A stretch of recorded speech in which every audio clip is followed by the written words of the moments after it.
How do you defeat a powerhouse like Red Bull? That's the question Mercedes, Ferrari, McLaren and Aston Martin tried to figure out during the winter break.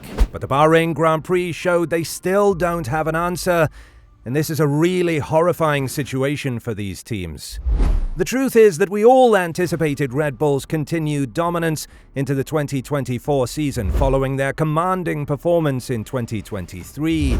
However, there was optimism that the gaps would narrow when the 2024 season kicked off. Yet the season opener revealed a finishing gap wider than anything we've seen in decades.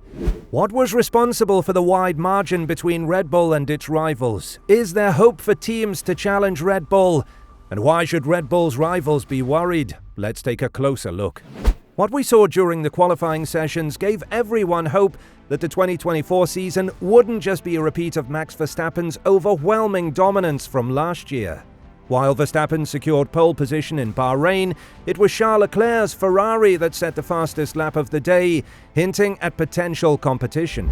However, any optimism was swiftly dashed as Verstappen swiftly established a 6.5-second lead just 10 laps into the opening race. With his Red Bull, he showed no weakness throughout the 57-lap distance, clinching his 55th career win with a commanding 22.4-second margin. Notably, this winning gap was nearly double that of his 2023 season opener in Bahrain, where he won with an 11.9-second lead. The 22.4-second margin stands out as the widest gap observed between a winner and a runner-up in the first race of a season since 2014. And that was even possible back in 2014 because of Lewis Hamilton's retirement during the race, which allowed Nico Rosberg to finish 26 seconds ahead of Kevin Magnussen's McLaren. However, the 2024 Bahrain Grand Prix had no such mitigating circumstances. None of Verstappen's rivals retired, yet he finished a staggering 22 seconds ahead of the pack. This significant lead dealt a massive blow to Red Bull's rivals, making the Bahrain Grand Prix one of the most disheartening starts to a Formula One season in recent times. If Verstappen had pushed even harder, the gap between him and his rivals could have been even wider. Yes, we could have probably seen another 33-second gap like we saw between Max and the rest of the pack in Hungary last year. F1 journalist Harry Benjamin, speaking on the BBC's Checkered Flag podcast, expressed his suspicion that Red Bull might have been holding back during the race. He mentioned, "I strongly suspect I haven't got evidence to back that up. I haven't been up around the garage, but there was strong speculation last season that they weren't pushing to 100% either in the 2023 car. Why would Verstappen need to go all out? He does to get the fastest lap, but he doesn't need to push all of the car's components to the absolute limit across 57 laps of a Bahrain Grand Prix at the very start of this season."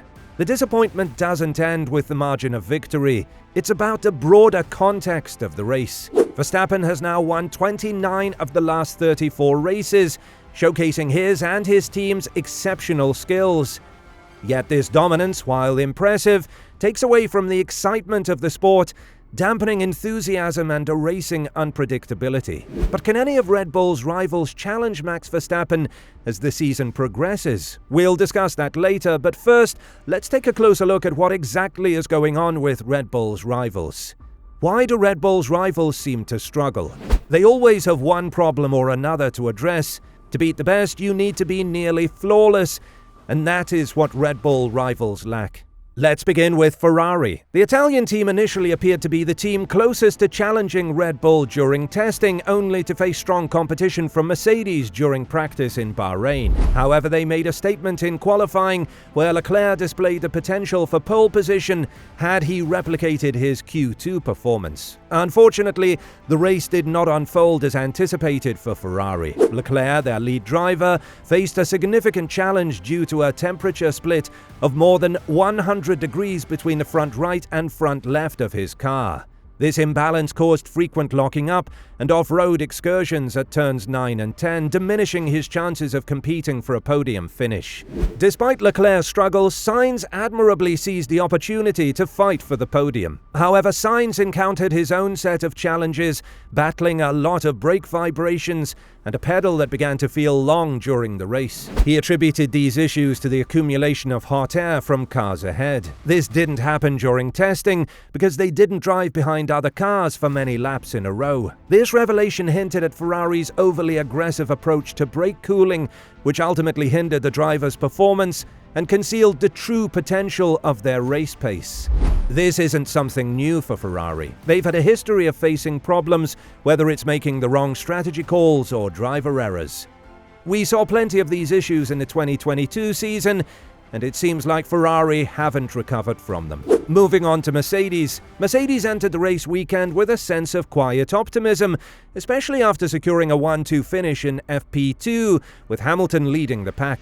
However, the team realized that they had focused too much on single-lap performance, neglecting their long-run pace, which was crucial given Red Bull's strong showing in that aspect during Thursday's practice sessions. Russell's impressive qualifying lap earned him a starting position in third, while Hamilton's performance faltered, relegating him to 9th on the grid. Initially, Russell showed promising signs, making a great pass on Leclerc at turn 4 and setting his sights on Verstappen, but he couldn't challenge the Dutch driver. Mercedes team principal Toto Wolff noted that everything seemed to be going according to plan until they encountered unexpected engine cooling issues. Wolff explained that they had to cool the engine more than anticipated due to tight bodywork around the engine, as Russell pointed out. Consequently, Mercedes suffered a significant drop in performance, estimated at around 0.5 seconds per lap. This forced them to dial down the engine settings and implement extensive lift and coast strategies to manage the situation. Additionally, Hamilton faced challenges with a broken seat as he continued to push hard towards the end of the race. In the end, Mercedes found themselves trailing Sainz's third-place finish by 22 seconds, with the gap to the race winner extending to 47 seconds.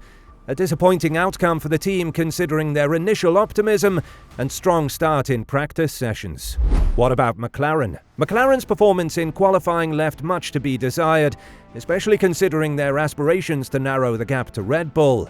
Landing on the 4th row felt underwhelming, particularly as they found themselves trailing behind Ferrari and even Russell's compromised Mercedes. This setback was compounded by the realization that McLaren had not made significant strides in addressing its fundamental weaknesses. The car's mid-corner rotation remains a challenge, significantly impacting corner entry and exit, particularly at slower speeds. Team principal Andrea Stella acknowledged this deficiency, emphasizing the team's focus on aerodynamics and mechanical elements to enhance setup flexibility. McLaren recognizes the need to address these lingering weaknesses and acknowledges the importance of persisting through ongoing development.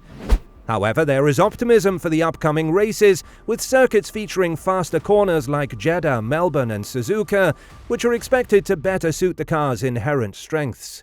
Aston Martin, last year's standout in the season opener, experienced a notable decline in performance during the latest qualifying session. Despite maintaining a similar grid position as the previous year, the team faced a disappointing race, falling far from contention for a podium finish. Fernando Alonso encapsulated their struggles, describing their position as being in nobody's race.